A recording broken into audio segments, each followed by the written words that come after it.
ஒருவன் நற்செயல் புரிவதன் மூலம் துக்கத்தை பிராப்தமாக பெற்று மற்றொருவன் துஷ்ட காரியத்தால் சுகத்தை அடைந்தால் மனதில் நற்காரியம் புரிவதாலும் தர்ம வழியில் நடப்பதாலும் பலனில்லையே என்னும் சந்தேகமானது வியாபித்துவிடும் அல்லவா? ஆனால் துஷ்ட ஆத்மா எதை பிராப்தமாக பெறும் என்பதையும் அறிய வேண்டும்.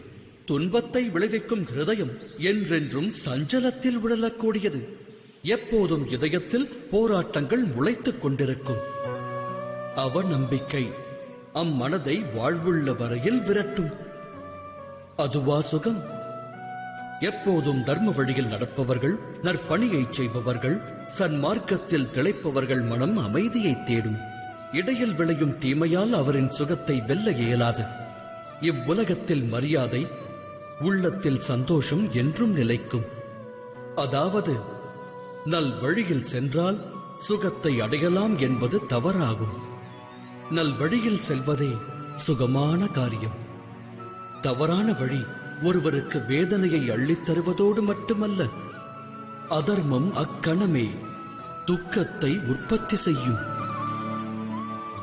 தர்மத்தால் சுகம் விளைவதில்லை. தர்மமே அற்புத சுகமாகும். சிந்தித்து செயலாற்றுங்கள்.